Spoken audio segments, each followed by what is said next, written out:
have an informal meeting, so this is really a meeting for you guys and for us to get some feedback from the community. So feel free during the meeting if you want to grab something during this meeting. I want to welcome you all for coming. Thank you for showing an interest in what we're doing. We're looking to repurpose the old school building, and we're looking for input from the community on what they think we should do with it. We're hosting the meeting is Community Schoolhouse. That's our organization we formed. I'm going to introduce the board to you, and then we'll tell you a little bit about our organization, what we plan to do. Our president is Jim Sheely. They're going to stand up just tell you a little bit about themselves. Yeah, most of you know me. I'm a 1967 graduate of LaCrosse High School. So I grew up here in town. I've got a lot of history here in town. My family's in town. And my grandson graduated from LaCrosse High School also. And I moved away for my career.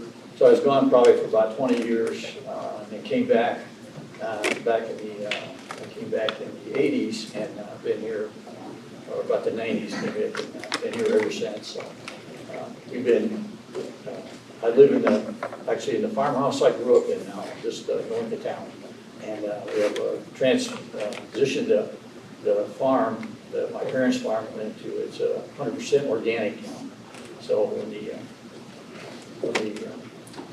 the old restaurant, not the restaurant, but the old grocery store came available, my son was interested in purchasing that. So we transitioned the old restaurant and into the restaurant, and called it the Hangar, and it's got aviation theme. My son and I were both in aviation, so that's why it's got the airplane theme, the Hangar. And then now that the school, they've moved the students to Wanatah, we saw an opportunity for the community to enhance the community with the school building and make it a nonprofit organization to serve different needs in the community, and that's what we're trying to do.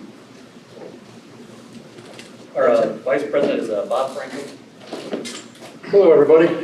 My name's Bob. I was not born in 1967. I was recruited into the Sheely cult by this one. This is my wife, Lisa. I am president and CEO of the VNA Hospice in Valparaiso. I've been there for about 5 years. Serve on a number of different boards. This one is really exciting, and excited to see where this goes. Lisa Rosenkrantz is one of the board members. Most of you know me. My name is Lisa Rosenkrantz. I've lived in this community for most all of my life. I'm a third-generation LaCrosse resident, president of the town council, member of the LaCrosse Lions Club, and I've been spearheading the Save LaCrosse campaign since we began fighting the school board back in 2020, actually. So I appreciate everybody that showed up here today. Justin Keel is also a member of the board. He's not able to be with us tonight, but many of you probably know Justin, local resident. His family owns the regional news. He's very active in the community. And then myself, Brian Sheely, is secretary. I was born in this area and actually in LaCrosse. Grew up in New Carlisle. Been back here since mid-90s. Made it my home. My family lives here. We own a property actually. My grandparents used to live just north of town, and we try to invest a little bit what we can in this community, make it better. We've refurbished a couple buildings and homes in town, and want to continue to see the town come back to life as much as we can, and hope other people get involved also. This is the board. We introduced Lisa, but Lisa's and Bob bring a lot of nonprofit experience. They both work in nonprofits. Lisa actually does fundraising for nonprofits, so they're a big benefit to our board to help us because we don't have any experience with the nonprofit side. My dad have open business owners but don't have any experience in the nonprofit side, so they bring a lot of expertise that we don't have. So what is Community Schoolhouse? That's the organization we formed, the nonprofit, to acquire the old school building. School building is still owned by Tri-Township School Corporation. As you know, it's been vacant for 2 years now. There hasn't really been a plan of what to do with it. So our goal is to acquire that building and use it for community purposes. So some of those purposes we're looking at doing with the building are having a child care facility there. Many people in town don't have child care. A lot of my employees, it's a major problem for them finding child care. We'd like to offer some adult education classes. We've had some interest from some healthcare facilities, possibly putting a satellite office here. got a local organization looking for classroom space for adults with Down syndrome for adult education. We've had some talks with Meals on Wheels looking to add a location in this area. The school having a commercial kitchen is a great option for Meals on Wheels to extend that service to this area. And also we have a small business incubator as a possibility. So we're looking for ideas for you. Those are the ideas we have that we'd like to see done with it. We wanted some input from you. I want to tell you about what we've done so far. So one of us, mostly Lisa, has been very good at attending school board meetings, be involved in what's happening with the school board and the school system. She's attended meetings, every meeting for the last 4 years. And they're all on YouTube if you want to see them on the regional news channel. Before the closing of school, Lisa was one started the Save LaCrosse School. She worked with Indiana Landmarks under the Save LaCrosse School organization to evaluate the condition of the building. And with the help of ratio architects, they were an estimate to repair, and not just repair, but update the building so that the school continued to use it for school use, which they didn't do, but we did have that evaluation done. In June of '23, we toured the building with the superintendent to evaluate its condition. After it was no longer used, it sat vacant for about a year, and we went just to see the current condition, see if it had deteriorated more, and see firsthand kind of what it needed ourselves. Last year, we put forth a written proposal to the school board and had some dialogue with them about the possibility of acquiring the building. And in 2003, we provided the school board with a proposal to acquire and develop it into a community center. In January this year, we worked to form this 501c3 community schoolhouse. In April this year, we actually hired an attorney to negotiate a contract on our behalf with the school, which we gave them in April. That's kind of the last activity we had. We haven't had any response back from them. We've been trying to create a dialogue with the school board. That's what we're continuing to do. These seem like basically some ambitious plans. It's an old building. It's a large building. It's a huge financial undertaking. So some people want to know, how are you actually going to make this happen? Where's this going to do? So the first thing we did, we asked the school board to allocate a portion of demolition funds to the nonprofit. And it may sound out of line, but that's actually happens a lot. The school has the responsibility to either maintain the building or they need to remove it and return it to its original dirt. So that's a big expense. Knocking that building down, we haven't had a solid estimate yet. We believe it to be above $500,000 to remove the school, remediate the property, and turn it back to grass or parking lot, whatever they want to do with it. So what we did was we asked them, instead of spending $500,000, to put some of that money towards the nonprofit. The other thing we want to do is fundraising events. And that's what a big part, next thing is what Lisa's on board for us is, I don't know what your proper term for your job description is, but I call it a fundraising consultant. She actually specializes in going on. There's a lot of companies out there, Lisa gets me excited every time we talk about it, that big corporations that they have to give away money. It's not like you're begging everybody for $5 and $10. These big corporations have money that they, if it meets their criteria, they want to give it somewhere. So they either give it, pay the taxes, or they donate it. So that's what Lisa does. It's been done for the last how many years? 10 years now. She's worked that angle to go after companies. If her project meets their criteria, they love to throw money in. So we're also going to, of course, apply for grants. We are also going to go after individual donations in order to make this come to fruition. That's kind of my spiel on what it is. The rest of this meeting is kind of your guys' input. Because we have our own ideas, but we want to know what the community wants. This is all community oriented. That's our goal, is to provide something positive for the community. So we want you guys to tell us what your ideas are. And so Bob's going to kind of take over the question and answer session. If you guys got questions also, we'll answer the best of our ability. Thanks, Brian. So the way that we thought we would do this, instead of just sitting here and waiting for ideas to get tossed out, came up with a series of questions that we'll go through, and then there's just be plenty of time for question and answer, just suggestions. Like, this is a listening session. We really want to hear from you and what your input is in this community. So the first question that we wanted to throw out to everybody, in terms of like what vital, because Brian talked about that we have different ideas about, different things that we could do there, but we don't know if there's a need for it or not. So, in terms of like putting a health center in there or doing childcare, or those are just ideas that we had. So we wanted to hear from you. So what vital human service need is not currently met in this community? And some of those examples are like healthcare, dental care, child care, adult education, domestic violence, mental health, substance abuse. There's a whole range of different sorts of human services. Is there any thoughts or ideas about something that's not being met in this community right now where there is a need? I wrote down, Yep. food pantry and women's shelter, so like domestic violence, like you said, but every November, I work at Tri-Township currently, and I run the student council, the middle school student council, so we do a food drive every November, and we go to the Hannah Food Pantry because I don't have any problem with that, but I know they're out of food consistently. Right. And so it's obviously a need in this area. And if I could give food to more people, Mhm. I would love that. Okay. So, But you also said women's shelter. women's shelter, yes. Define that. What's in terms of women's Like shelter? any woman with a child that needs to escape a domestic violence Okay. situation, like somewhere for them to go, kind of like a shelter. Okay. Yeah. So there's several in the And- area, like Caring Place and Stepping Stones, Yeah. that we could potentially partner with. In my mind, like what you're describing and what I'm thinking, and when the building became vacant, like I've always pictured like a Hilltop kind of in Velpo, like all those services that they offer, like I would love that if we had that here, because I do see a big need for a lot of those services with our children and their families. Robert, explain what Hilltop is. Oh, yeah. So is anybody familiar with Hilltop, the Hilltop program in Valpo?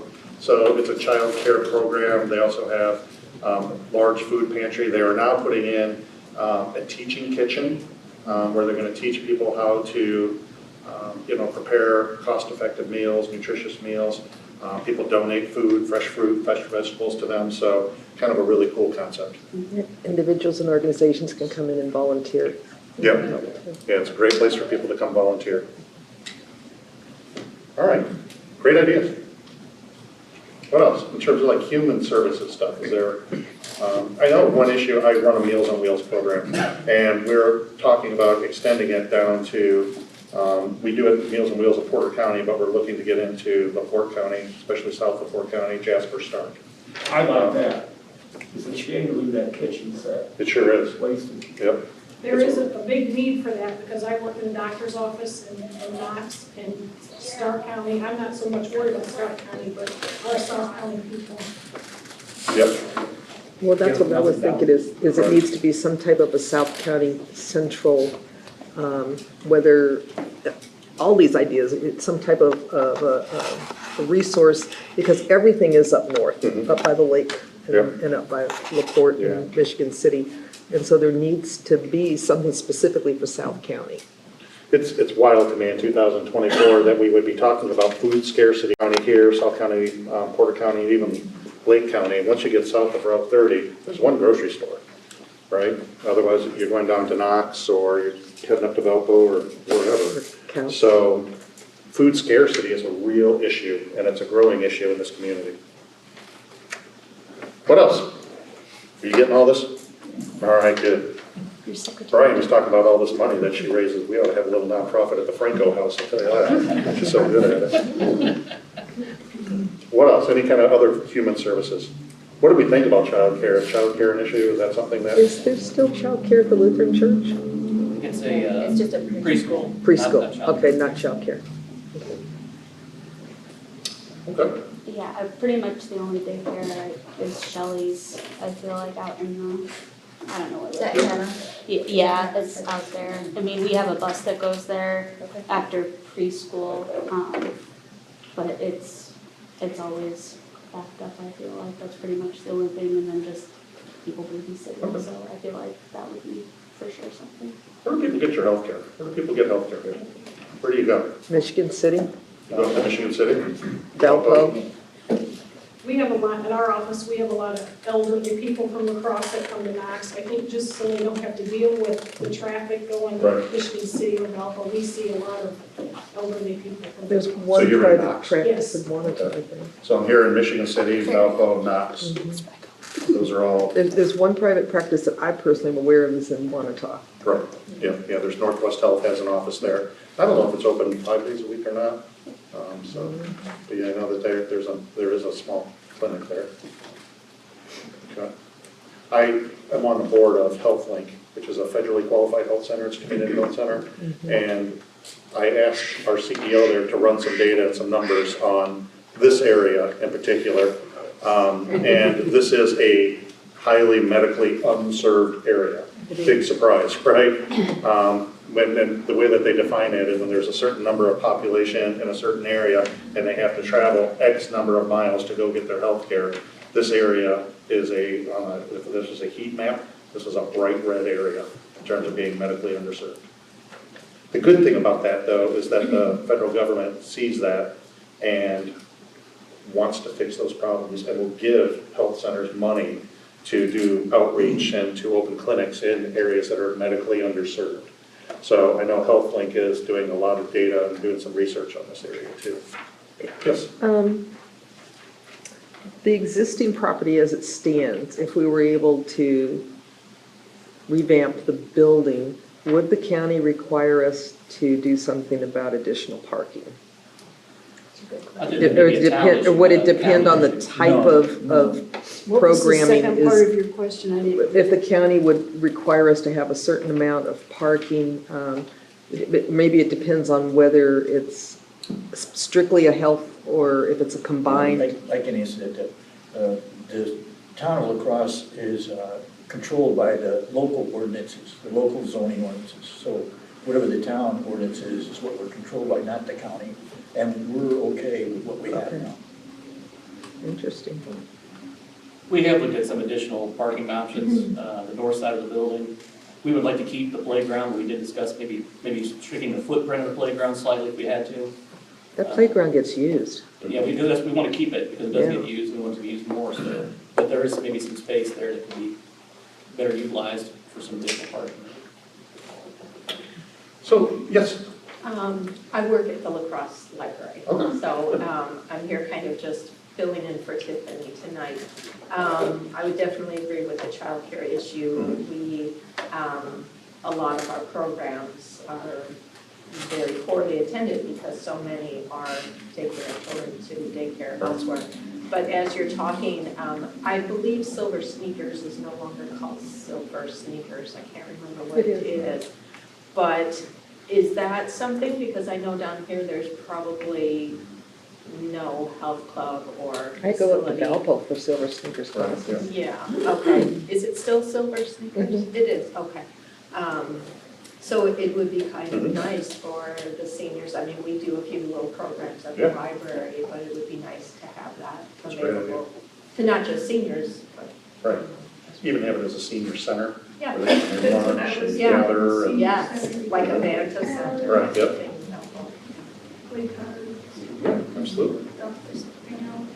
Excellent. Good ideas, good thoughts. Socialization. Are there any government or municipal needs not met? Like, would it be nice to have a license bureau, some sort of county affairs office, more police, more fire, anything in terms of government affairs or municipal affairs? Is there a need for that anybody can think about? Again, these are just to plant ideas and to have discussion and thoughts about it. Less government, better. The less government, the better. All right, yeah. Let's keep them out. We'll just cross that question right off then, yep. What about retail needs? Is there any, it's awesome having the Dollar General opening up. That filled a big gap in terms of, just being able to go grab something quick, right? But what other are there other retail needs that if time and money and nothing, there was no issues, like what would you wish that was here in terms of like any sort of retail? You guys can help yourself get something to eat, have their seats on the phone. Pizza. We'll all watch you eat. That was at 6:30. Yeah, thanks at 6:30, didn't it? I thought so. Yeah, they got the memo. Yeah, the wrong one. So any sort of like retail needs? I mean, it's great that we have the tire place and, the auto place where you can get cars repaired, and there's a couple restaurants in town. But in terms of any other sort of retail, think about when you run to Valpo or Knox or over to Hebron or Couts to go get something. What are you going to get? What are you leaving town to go purchase? Produce, nice. Produce. Yeah, that's. That's a huge issue of food scarcity. Yep. Fresh. Cherry of the day. Mhm. Yep. Having fresh fruit and green vegetables. All right. What else do you leave town for?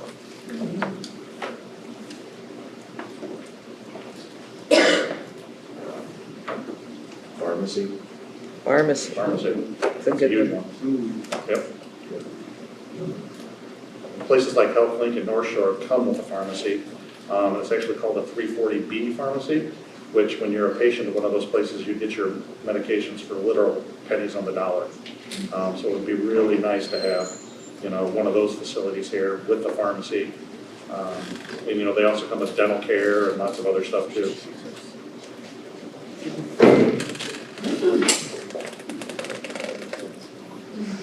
What about, let's talk about fun stuff, any sorts of arts, entertainment, anything like that, like museums, studios, art classes, community theater, place to go watch movies and films.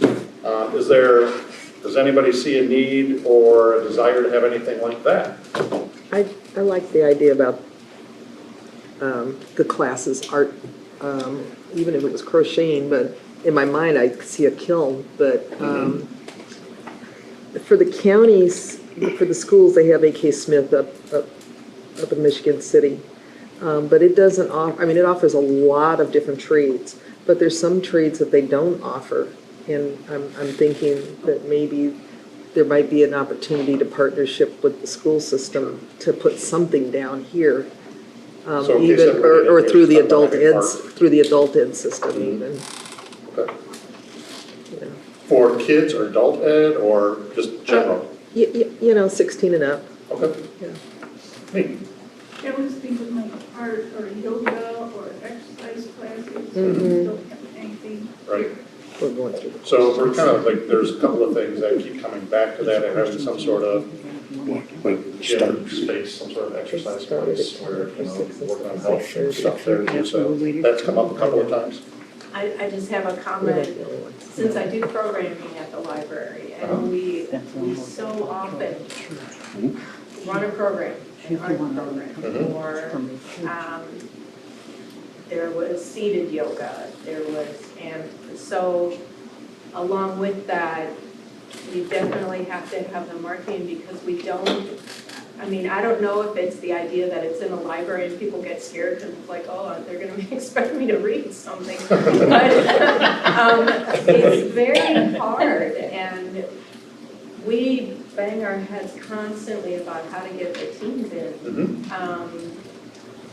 It's just really, really challenging, you know, and even when you ask community members, you know, you don't get a lot of feedback. You throw it out there, what would you want to see here? And Right. nothing, Yeah. nothing. So, I mean, I think they're amazing ideas, but you don't want to build something or put something there that's not going to get utilized. Right. What do you think the biggest obstacle that keeps kids, teens from coming into that? Is it? Well, I do hear a lot that, you know, it's a sports town.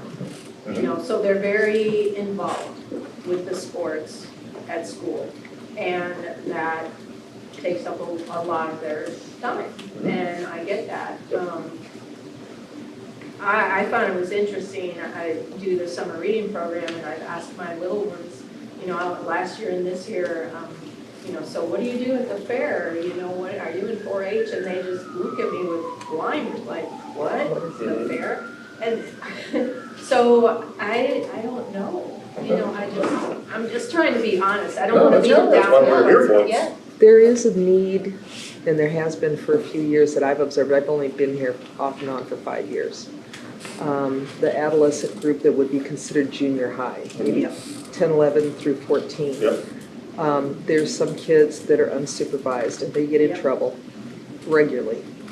And I don't know if you guys are aware, but it's just been a couple years ago, we had a 14-year-old commit suicide here.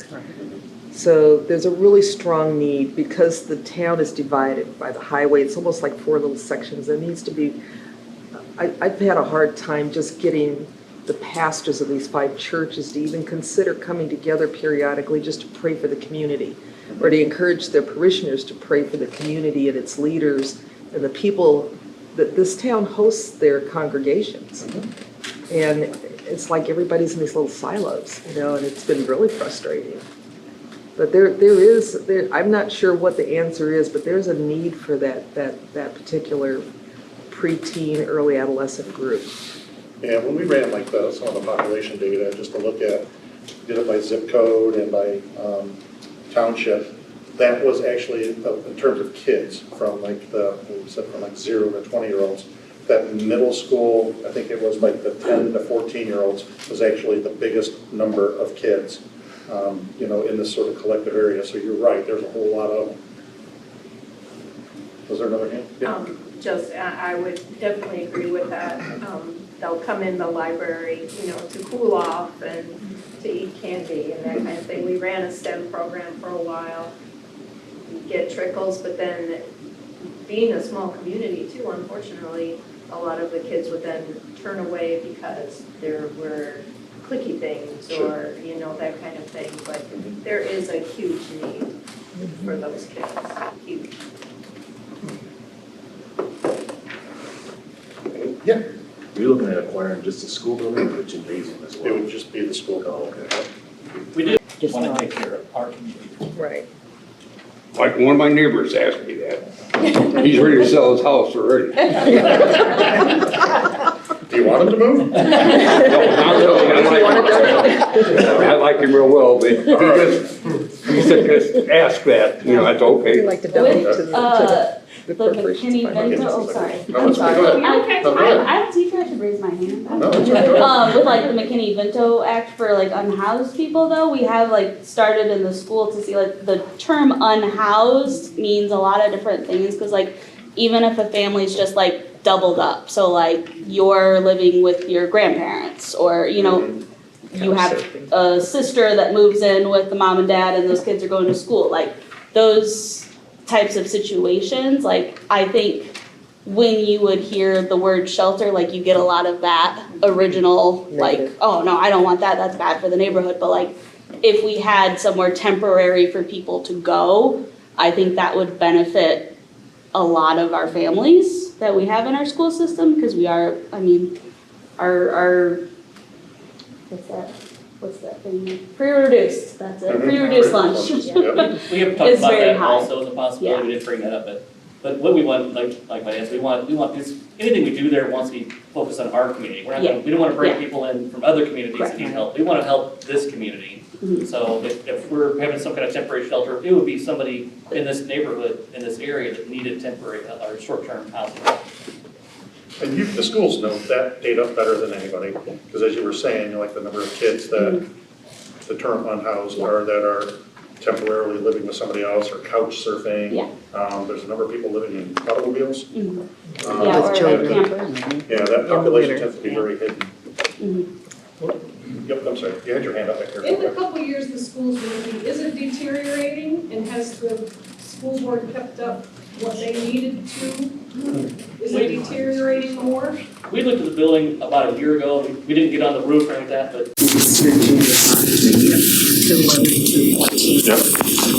There's some kids that are unsupervised and they get in trouble regularly.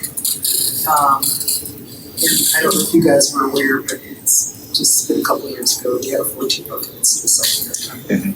So there's a really strong need because the town is divided by the highway. It's almost like 4 little sections. It needs to be, I've had a hard time just getting the pastors of these 5 churches to even consider coming together periodically just to pray for the community. Or to encourage the parishioners to pray for the community and its leaders, and the people that this town hosts their congregations. And it's like everybody's in these little silos, it's getting really frustrating. But I'm not sure what the answer is, but there's a need for that particular preteen, early adolescent group. Yeah, when we ran like some of the population data, just to look at, did it by zip code and by township, that was actually, in terms of kids, from like we said from like 0 to 20-year-olds, that middle school, I think it was like the 10 to 14-year-olds was actually the biggest number of kids, in this sort of collective area. So you're right, there's a whole lot of them. Was there another hand? Yeah. I would definitely agree with that. they'll come in the library, to cool off and to eat candy and that kind of thing. We ran a STEM program for a while, get trickles, but then being a small community too, unfortunately, a lot of the kids would then turn away because there were clicky things or, that kind of thing. But there is a huge need for those kids. Huge.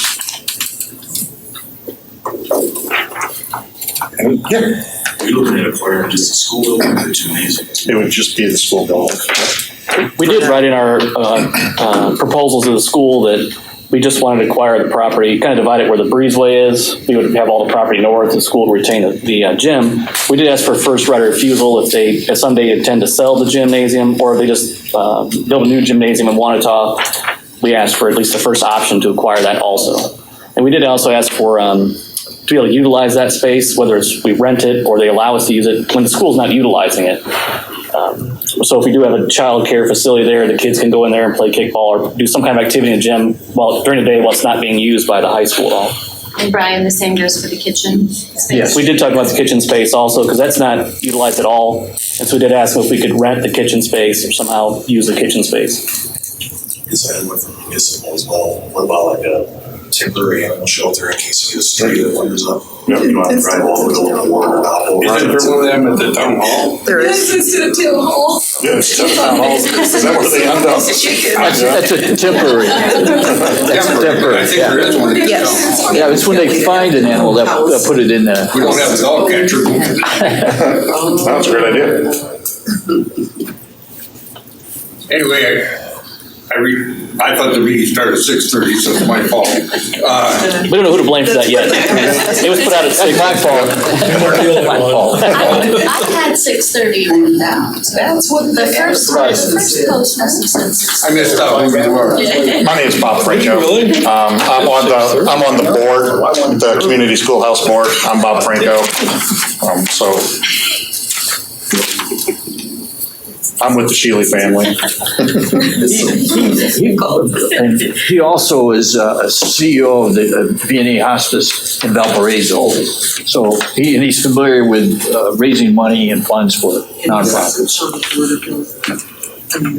I have one question that one of my neighbors asked me, you would probably not gonna like it.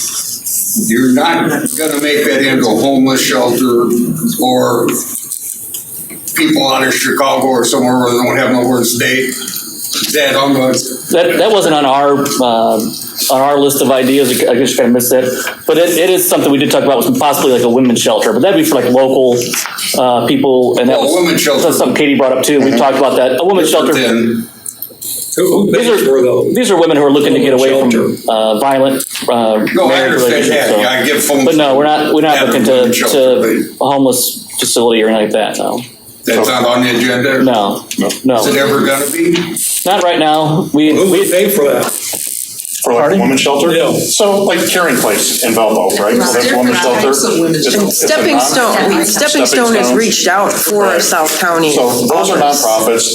They're supported by fundraising. They get big grants. They get corporate sponsors. So yeah, both Stepping Stones and like Caring Place that's how they self-fund. It's okay, I just wanted to make sure we aren't gonna get a bunch of neighborhood country kids in there or something. You know what I mean? Right, yeah, I get what you're saying. We're looking to focus on our community. That's what want to take care of, our community. Like one of my neighbors asked me that. He's ready to sell his house already. Do you want him to move? No, whatever he wants. I like him real well, but he said, ask that. I go, okay. The McKinney-Vento, sorry. No, that's okay, go ahead. No, go ahead. I think I should raise my hand. With like the McKinney-Vento Act for like unhoused people though, we have like started in the school to see like the term unhoused means a lot of different things. Cause like even if a family's just like doubled up, so like you're living with your grandparents or, you know, you have a sister that moves in with the mom and dad and those kids are going to school, like those types of situations, like I think when you would hear the word shelter, like you get a lot of that original, like, oh no, I don't want that, that's bad for the neighborhood. But like, if we had somewhere temporary for people to go, I think that would benefit a lot of our families that we have in our school system, because we are, I mean, our what's that thing? Free reduced, that's it, free reduced lunch. We have talked about that also as a possibility, we didn't bring that up, but what we want, like my dad said, we want this, anything we do there wants to be focused on our community. We don't want to bring people in from other communities that need help. We want to help this community. So if we're having some kind of temporary shelter, it would be somebody in this neighborhood, in this area that needed temporary or short-term housing help or something. And the schools know that data better than anybody, because as you were saying, like the number of kids that are unhoused or that are temporarily living with somebody else or couch surfing. Yeah. There's a number of people living in automobiles. Or campers. Yeah, that population tends to be very hidden. Yep, I'm sorry, you had your hand up back there. In the couple years the school's been, is it deteriorating, and has the school board kept up what they needed to? Is it deteriorating more? We looked at the building about a year ago, and we didn't get on the roof or anything like that, but even the evaluations we had said the structure was, I can't remember the exact words they used, but it's a solid structure. It does, it's any buildings that need some kind of minor maintenance. There was no major maintenance required at this time. No roof, no windows, no. Who's going to pay for the maintenance and everything? That property? The nonprofit. The nonprofit is going to take care of it. Nonprofit? The nonprofit. I think you missed the early part of the meeting, but part of what we're doing is taking away any burden from the community. So the school right now has to pay for insurance. They have to pay maintenance, utilities.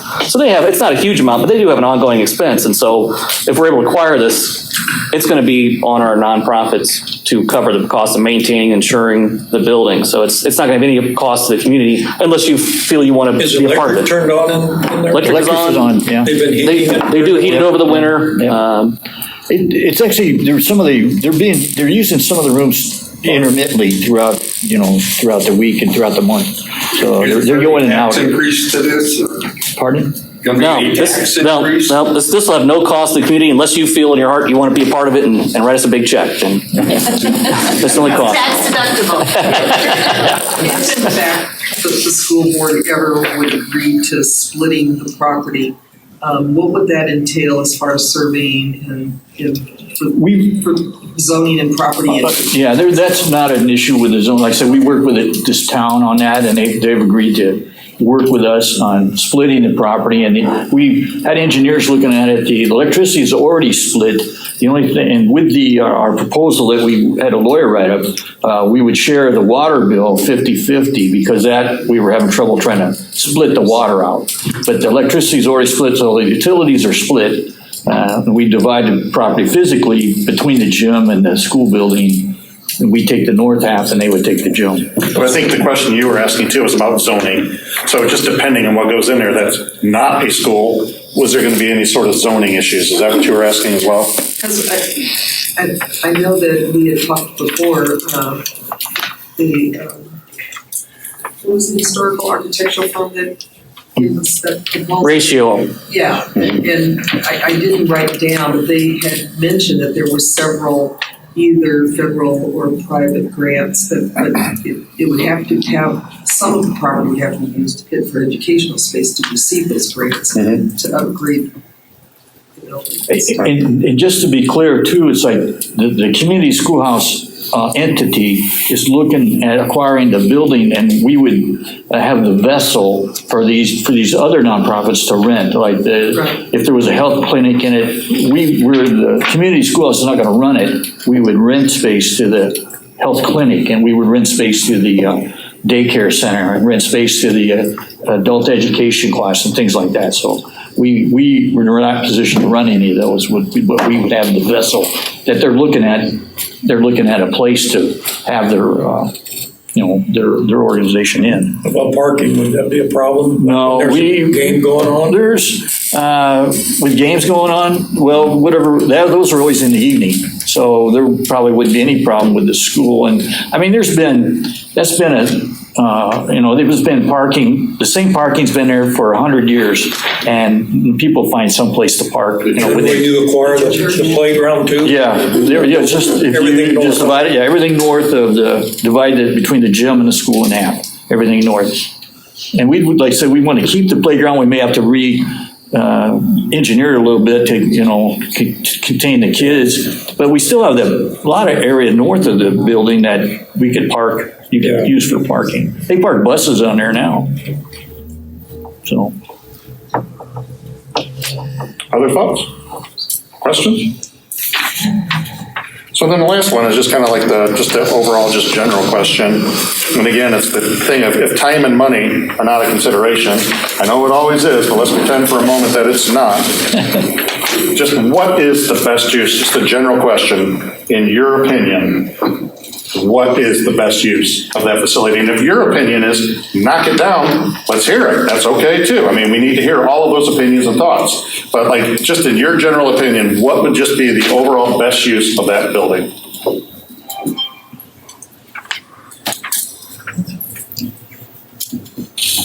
I don't know, but would you have to put sprinkler systems in that building?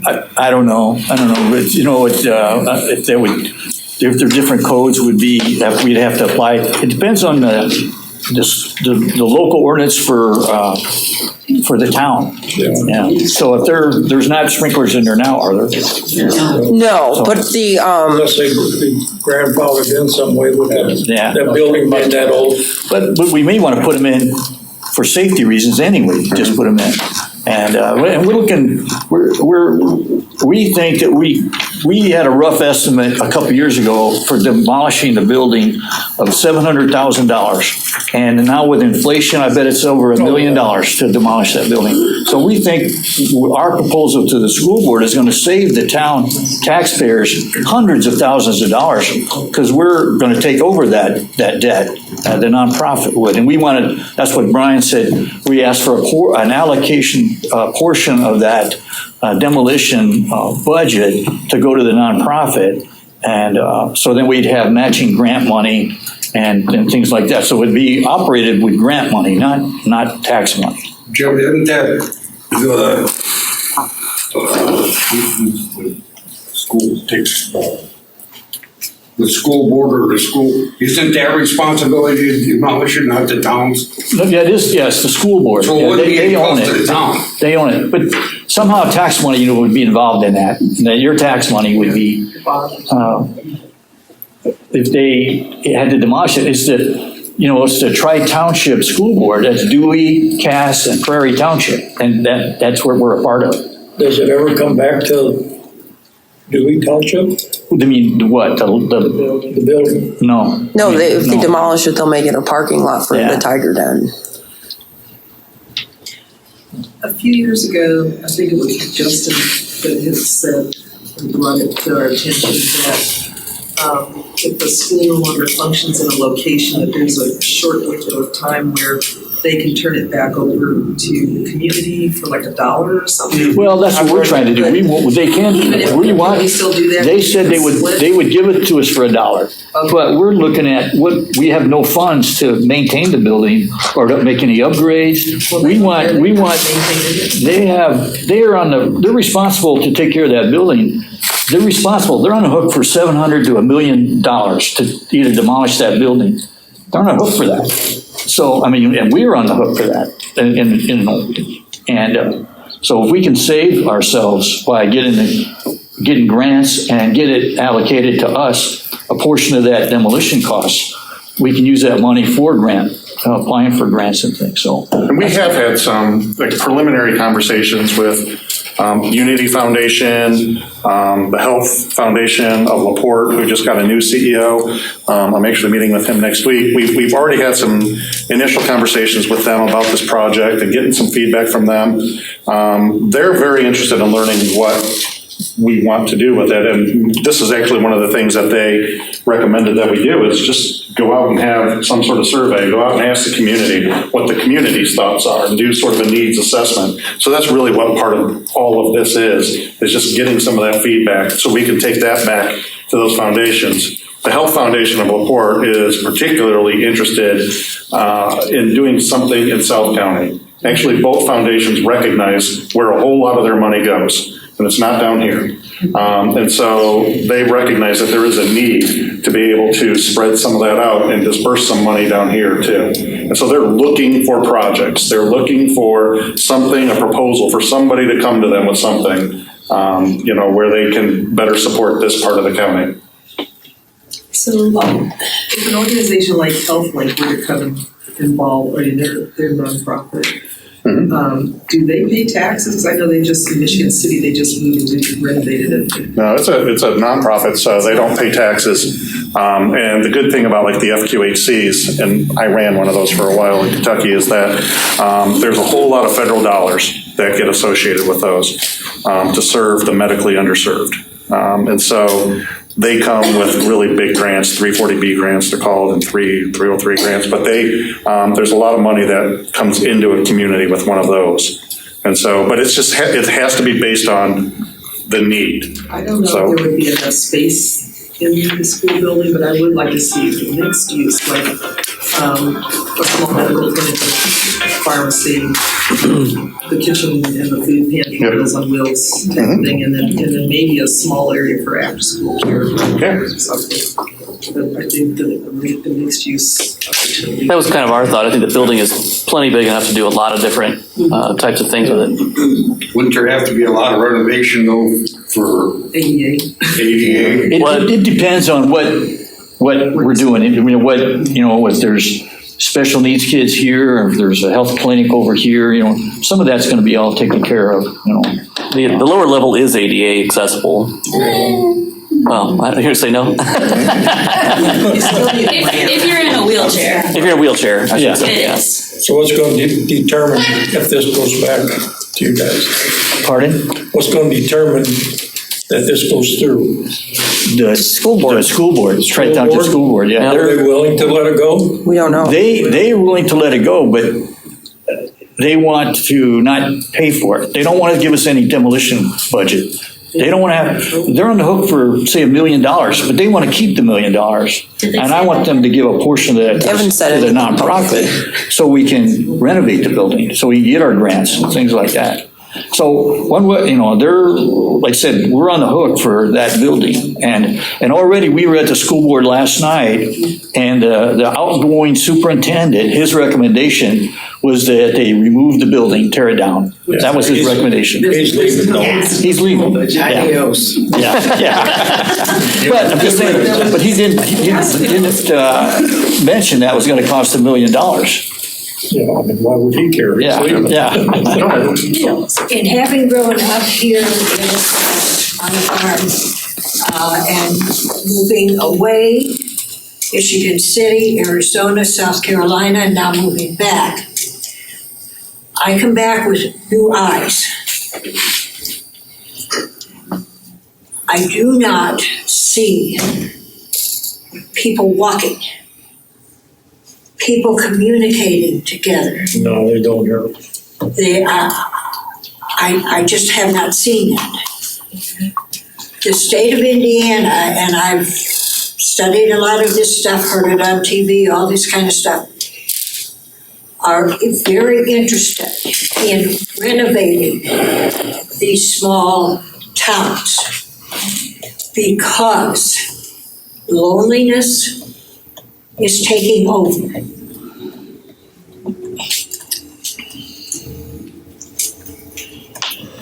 I can't tell you how many times I've seen people. I don't know them because I've been away for so long, but I probably know who they belong to because I probably knew their grandparents or their parents or something like that. My parents graduated in 1924 from LaCrosse School. I graduated in 55. This is all a part of the community. But motivation to get it started is going to be big. That's one of the things that is is motivation. How can we motivate people? How can we get them to come? How can we get them to help? How can we, I did a lot of this kind of stuff in South Carolina. Worked with Community Impact for Christ. We had a closed closet that was like 6,000 pieces of hanging clothing, which we donated out to anybody that needed a winter coat or anything. Any of the clinics, shelters, all that kind of stuff that was down. The town I left was like 251,000 people. My church was like 2,000 members. We all worked together to get us all going. And it's gonna take a while, and it's gonna take a lot of motivation and talking to others. But they are saying right now, loneliness in these small towns are just wiping them out. Absolutely wiping them out. Well, what you said there is we've heard this a couple of times in a couple of different ways now tonight. We've heard that the churches tend to operate in silos, right? That there's not a lot of connection, or can't get them to kind of function as a church community, right? We've heard that the town is divided in quadrants, and it's difficult to cross the highways, and there's kids over here, there's families over here, so we're hearing that common thread. And your point is well taken. The Surgeon General actually has named isolation as endemic in this country. And it's one of the leading causes of death, in fact, is social isolation. We put in a walking path back here. Nobody ever uses it. So we got a walking path. Right. Yeah, but nobody's walking on it. That's what we heard. So how do we fix that? I mean, what can this community schoolhouse project, can that be somehow part of that solution? Could that be something that draws people together? You know, back in the old days, they had meeting houses in towns, right? And they were often bars and taps and stuff too, but you know, those were meeting houses, and that's where people came to get news. And that's where they came to talk and, you know, exchange information. And maybe we go back to some of those ideas and some of those concepts of having a place where people can just come gather and be. This is what it needs, just to come together. Whether you read, whether you talk, whether you, whatever, but it's that isolation of taken away that you can sit there, you can talk to somebody, you can read to somebody. Just human contact is so important. And this is one of the things that I've noticed in some of the churches and things like this, that we have gone to in Valparaiso. They will walk right past you and not even look at you. That's not acceptable. That's not what small towns are. Yeah, exactly. Right. That's not a small town. Right. I mean, my granddad and grandmother lived here. This all, I mean, you were not lonely. Sunday afternoon, everybody got together. Right. Farmers helped each other. If there was a farmer that was sick and it was harvest time, the farmers pulled out of their field, they went and harvested his crop. When they got done, they went back to theirs. But they made sure that they had their crop in if they were ill. This is working together. This is what it takes, is this community togetherness. So there's no mistake about the name of this nonprofit, Community Schoolhouse. Exactly. Community is a very vital part of this. So, and that's why, you know, we're so glad that the's so many people here tonight too. There should have been a lot more. I mean, we'll do it again. Yeah, we'll even get the time right you next talk to time. some people, they say, well, some people say, well, they're gonna do what they want anyway. Right. You know, why go? Yeah, there's apathy, right? There's just this general apathy out there that, you see that with the number of people that vote and that don't vote. There's just a general apathy out there, but your point is well taken. It doesn't have to be that way. No. It doesn't have to be. We can change it with a lot of effort, a lot of communication, giving people something to rally behind. Exactly. You asked a while ago what we'd like to see. I think we definitely need some kind of a health clinic. Mm-hmm. I mean, it doesn't have to be doctors, Right. but like the school had a nurse. Right. Just somewhere where you didn't have to drive the price of gas now.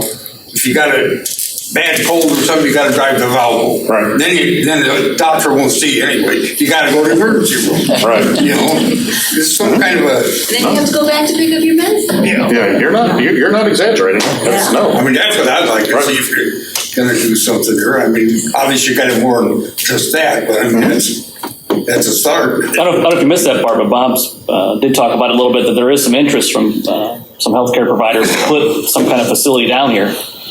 Because they see a need in this area, that this South County is underserviced. Yeah. If your insurance will approve it. Well, that's the good thing about HealthLink and the North Shores and the FQHCs. Regardless, they take care of anybody and everybody, regardless of their ability to pay. No, you don't have to have insurance. You can have insurance, they'll take it, but they take care of anybody and everybody, regardless of their ability to pay. Who's that? HealthLink and North Shore, federally qualified health centers. There you go, Carl. What else? What other ideas do we have for that building? I think we have a daycare place here, don't we? At the Lutheran Church. But that's preschool. Preschool. A daycare place. A lot of people, the husband or wife here have to work. Right. You can't make it working, by yourself. Right. I mean, a daycare place would be nice to have. Sure. Of course, they got that one where on the church there, don't they, on 8 or 421? To my the Lutheran. Yeah. Yeah. That's just They a have preschool. kindergarten. But it's not Preschool. They just have preschool at the Lutheran. I can't remember last. Because a lot of your schools have that now too. There's Shirley's out there by hand. Yeah. She takes.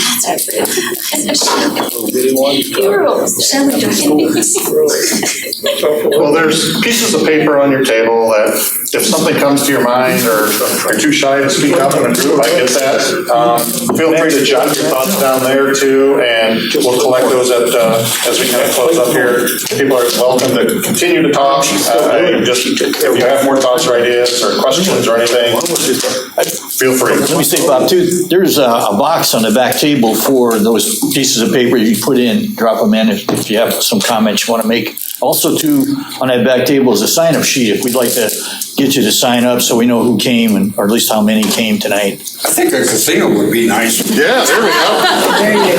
They don't lose money. Hey, I remember what you wanted. you got another meeting? Let's get the time right. Well, yeah. That's my Yeah, fault. we're gonna do At another one of 6:30, these. what I read. That's what We're gonna do another one of these, probably maybe towards the end of the summer and in the fall. Maybe after summer vacations and everything slow down, but we'll do another listening session. Maybe we'll have some updates for you on like what's happening with the school and some of the other grants and foundations, that we continue to have conversations with. We can update you on that. But this is a local effort. This is people that live here, that work here, that have grown up here and want to do right by this community and do something good for this community. And your point again was so well taken that this is community and everybody's thoughts and opinions matter. So we want to hear them. So, Is the school board pushing? Oh, I'm sorry, we had did some data research and stuff, which is kind of similar to asset mapping when you get together with neighborhoods. Mm-hmm. And that's something that this community wouldn't really be aware of, but it's because there's very little here, but those that are here, they can just express what they do see positive about this opinion. Right. There's 5 churches, there's 3 restaurant bars. But to be such a small community, we have the bank, we have the Dollar General, we have the gas station, we have The library. The library is the heart of town. Got the Did you ever count the number of trucks that go through? Yes. We know because we gave away a bunch of hamburgers one day to them, and I might have got over our skis on that one a little bit. But there's a whole lot of trucks, but there's a lot of traffic that comes through. Well, and that's the other thing, is that intersection cannot be expanded. Right. I come from a transportation background, and unless there were buildings removed and stuff, that intersection cannot be expanded. But your point is that there's a lot of good things already And so in store. that's what I wanted to share with the group is when neighborhood asset mapping is you look at what are the positives in your community before you start looking at all the negatives and what we're missing. It's like, what do we have and how can we expand what we have? How can we build on that? And build on it. Yep. Yeah, so that's something also to think about. All right. I can tell you that I sat out by the side of the old big building, by the restaurant now.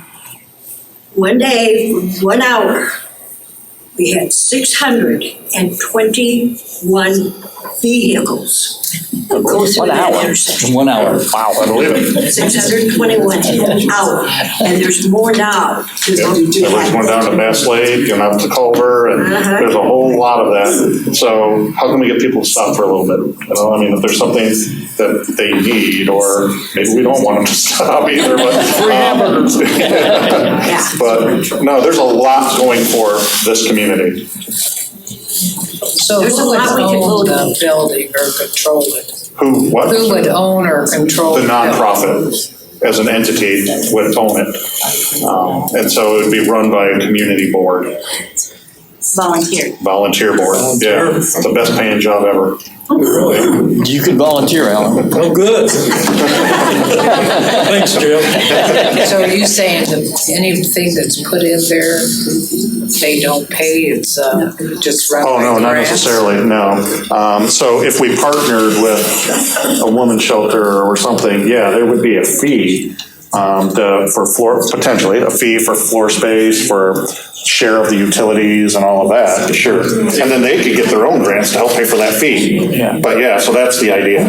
Also, too, clarification, you explained to me, the nonprofit would own the building as a vessel, but we could rent it to companies that are that are profitable. Like say the health clinic works for a profit, we could rent to them at a reduced rate, or something like that, or say the daycare center was not a nonprofit, we could still rent to them, and they could still have a daycare in the building, but they would get a better rate. So where's that money go to? Goes to the nonprofit to run the nonprofit. Manage the Yeah, all stays in the community. Stays right in. Yeah, stays in the nonprofit. That's the beauty about nonprofits, is that all revenues and resources come back to the nonprofit and get rolled back into the programs, that there aren't owners or shareholders or anything like that. It all gets rolled back in. And I can tell you, as running a nonprofit who's really good at being a nonprofit, it would be nice to have some revenue, in some of those, but all that gets rolled right back in. So that would be building improvements. That would be able to do more marketing. That would be whatever it is that we would need to do to continue to build and, expand any kind of programs that are needed. Is the school board pushing to get something done? The school board is pushing to get it off their plate. They're responsible for the building. They don't want it to be responsible for the building. That's why they were going to give it to us for $1. And no, we couldn't take it for $1. We need some more funds, some financial backing.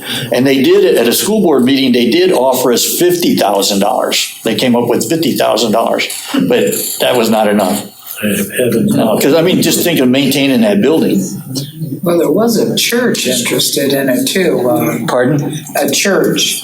Yeah, that was a special, they were looking for special needs classes in there, and they wanted handicap access. They're still interested in space. Actually, there's a representative here tonight, but they're looking at building their own facility, so they're looking to rent space maybe a year, 2 years, I don't know how long, until they get their own building constructed. So they're still looking for space to rent. So since it's a nonprofit, it's not a commercial developer where, you see signs that say we build. So the idea of these one of these health organizations coming in, or some organization that's big like that, where they would be able to afford to come in and renovate the space to meet their needs. Right, correct. And that's what they would do. That's encouraging. Yeah.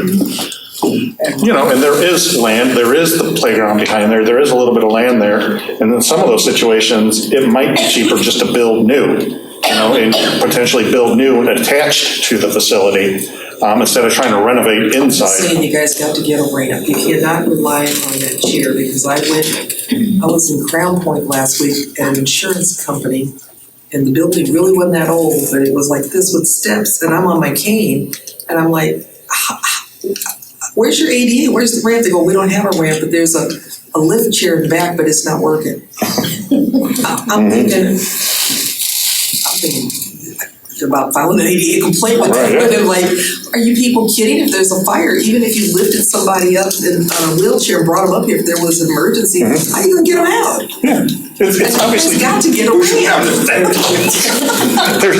there's issues like that we're going to have to address, that we're going to have to overcome. But I mean, it was just shocking to me that here in the 21st century. One other thing I would like to see here that Wanata has, is they have a space for where the sheriff can go in there, use the restroom, get a drink, do his paperwork. We don't have that here. Right. Our town board won't go along with that. Really? Yes. I talked to the sheriff's department, they said LaCrosse does not want them in the building. I mean, in the city hall or town hall. Right. But that's not true with our facility. No, the town hall. Yeah. But they need somewhere to go like that. Yeah. But they can use our facility. We make that available for them. Yeah, it's fine. I just, you know, they want to all use their town hall, but our town board won't let them go in our building. Yeah, it'd be nicer to have more police presence than, you know. Well, it'd be nice to have them around. Is that all right with you? If we had more police, I know we were talking about no government, but. That's all. All right, okay, good. Fire and police, that's it. So, I'm not quite sure how to word this, but, so the school's been sitting on what you sent to them since April. I'm sorry, can You sent something to the school in April. Yeah, we sent a legal contract or agreement to the school board in April, yes. And they're sitting on it. Yes, So they want to unload it. yes. Is there any organization, the town, that could push them a little, say, you know, we need a decision. By a certain date, so that. Well, the best thing you can do, or the community can do as individuals, is contact the school board. If you probably know who they are, members on the school board, call them up and tell them, ask them what they're doing about it. What are they gonna do? Because it's like they're afraid to make a decision. And just to let you know, our next step is I'm gonna actually write a letter or try to get a commitment to them to have an executive meeting with us before the next board meeting to negotiate this contract, and we want to make it work. So we asked for a lot in the agreement, knowing that we're going to have to give stuff up. So we're ready to negotiate with them, and that's what we want to do: is sit down face to face at the table and say, what can you do and what can't you do? I'm sure they're going to try to put it off because they've got the new superintendent. Well, but they're spending what, $1,000 a month on that building. Yeah, That's just the water bill. That's just the water bill. So a community petition, with that, like people signing things saying, Hopefully they'll get to that point. We want this building as a. Well, that's our best, I guess, our best effort would be to contact the boards you know and ask them what they're doing. Because it seems like it's real quiet. I mean, they don't talk about it. They don't say anything. I mean, they talk about, you go to the board meetings? Well, we go to the board meetings, but you can't get, it's better if you talk to them individually, one-on-one. You know, I mean, you know Tim Goose? Talk to them on the side. Yeah, talk to them on the side and tell them They don't want it out in the public. Pardon? They don't want it out in the public. Right, and then they may be totally in agreement, but, you know, you gotta get the whole board kind of like on your side. They weren't willing to talk about closing it either. That was a shock to everybody. But, I mean, you know who's on the board, and they'll. I was just astounded last night that, I mean, that interim guy, he has been right on teaching them how to be a board for the last year. And then him sit there and read that letter knowing that they have not dedicated any money toward demolition. And he says, my suggestion is that you demo and make a parking lot for the Tiger Den. And Lisa just bristled. Like, where did that come from? You know, just like off. I mean, just like harebrained. Well, that was his last day. He was leaving. He didn't care. Yeah. It's kind of a delicate situation too. We're trying to be very respectful of them and very patient with them to a point because we don't want it to be a fight. We want it to be, we want them to think it's the best idea. Like agree with it. us and them words. Obviously, like I work there, I live here, I want this to happen, but I also don't want the school to lose out on so much money because they have to pay so much for this building that we have to close and I have to find a new job. You know what I mean? Like we need, we need to all get along here. It's not us versus them They all, I mean, almost to a person, they all want to keep the building. I mean, they would like to see it done.